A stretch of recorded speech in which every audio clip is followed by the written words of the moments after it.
The town of Gawler. It's a busy regional centre north of Adelaide, home to about 22,000 people and a hub for the rich, productive farmlands in the area. Steeped in history, Gawler is South Australia's first country town, and it's deeply proud of its heritage collection. We're going to give you a glimpse of Gawler's past and show you some of what the collection has to offer. G'day, I'm Keith Conlon. Iconic surveyor Colonel Light only chose the site of and planned two towns, Adelaide and in 1839, the town of Gawler, complete with sites for churches. First things first, why the name Gawler? Well, Governor George Gawler was a most important figure in the history of this town and state. Gawler Public Librarian Anne Richards can show and tell us more. Colonel George Gawler arrived in South Australia with his family in 1838. He was only here for 3 years, but in those 3 years he got the state moving, if you like. He authorised for the surveys to be undertaken, which meant people could take up their land. The first people arrived in Gawler in 1839. Light actually surveyed the town and it was named after George Gawler. He had a huge influence over the development of the town. There's a church named after him.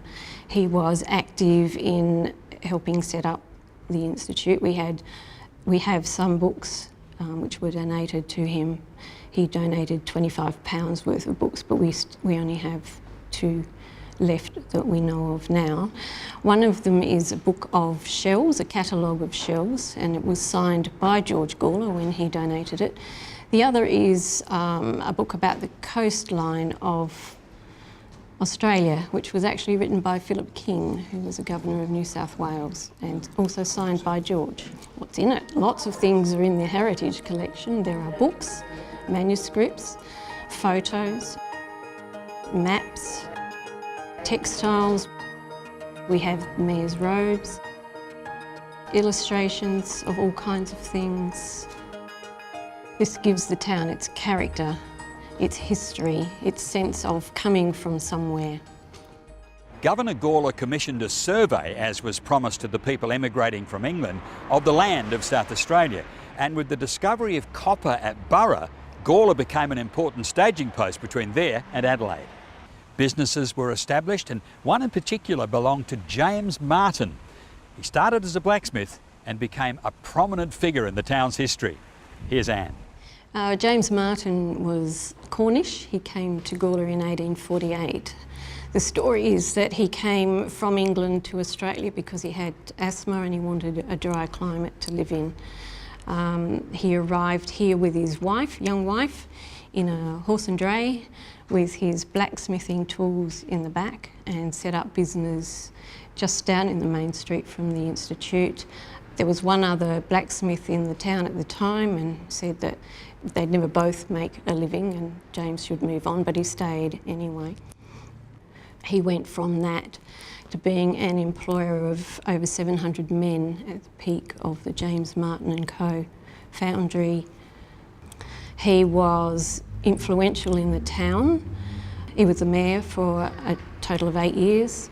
He was a member of Parliament, South Australian Parliament. When he died in 1899, he'd served 14 years as member of the Legislative Council. We have a portrait by Andrew McCormack that was done in the 1880s. A Merrill robe. The statue that now stands on Julian Terrace originally stood on the corner of Carlton Road and Murray Street. James Martin was called the father of Gawler. The Willaston Cemetery is the final resting place for some of Gawler's most prominent citizens, James Martin for instance. But it also commemorates the service of some of Gawler's young men and women in wartime. 2 such young men who left Gawler to fight in the war to end all wars were brothers, Frank and Cleve Scott. Frank was old enough when war was declared in August 1914 to be able to sign up. He was one of the first 6 young men who signed up from Gawler to go to war. He left Adelaide with the 10th Battalion in October 1914. They sailed via Perth, thinking they were going to France, but in fact went to Egypt, where they were prepared for the landing at Gallipoli. Not that they knew that at the time. He survived that landing and the time spent there on the peninsula. They were eventually evacuated back to Egypt before they went to France to fight. Cleve enlisted in 1916 with the idea that he would join his brother in the 10th Battalion in France, and he did eventually. Frank, unfortunately, was killed shortly after that in the raid on Celtic Wood. Cleve lasted a little longer into 1917 and he also died. They were mentioned in dispatches and were quite highly thought of. Earlier this year we were contacted by a man who lives in England. He told me that he had some field glasses that looked like they belonged to Sergeant F.J. Scott of the 10th Battalion Australian Imperial Force. He did some research on the internet and discovered the pamphlet on the brothers. He then contacted me by email and asked if I was interested in the field glasses for our Gawler Heritage Collection. After some negotiation, he agreed to donate them, and they duly arrived in the mail. There was a letter that came with them to say that he'd picked them up in a charity shop in a town in Wiltshire in the UK, and thought that this might be the appropriate home for them. You get a little tingle down your spine when you get something like that. Yes, it's fantastic because Frank Scott's well thought of in this town.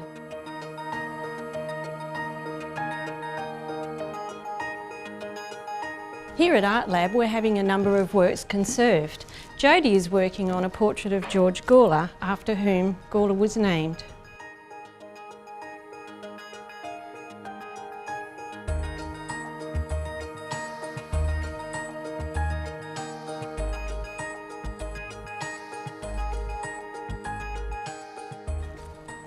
This is a sampler that was stitched by Agnes Glennie, who was just 8 years old at the time. She did this in 1858 while she was a resident at Gawler. This is a copy of the original score for the Song of Australia, which accompanied the words written by Caroline Carlton in 1859. There is a land where summer skies are gleaming with 1,000 dyes.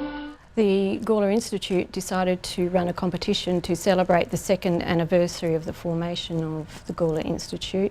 They called it the Song of Australia competition. They first of all ran the competition for the words, and that was won by Caroline Carlton. Then they ran the competition for the music to accompany those words. It was won by Carl Langer. Once the work is finished, all these treasures will return to the Town of Gawler Heritage Collection. The Town of Gawler has produced a series of pamphlets featuring many of the people and places that make up our rich history. They're available from the Town of Gawler website. As the town celebrates its 175th anniversary, that's our brief look at the Gawler Heritage Collection. It's a journey through time and a vital part of South Australian and Australian history. You can discover much more about Gawler's history from the website, or better still, come to Gawler and have a look for yourself.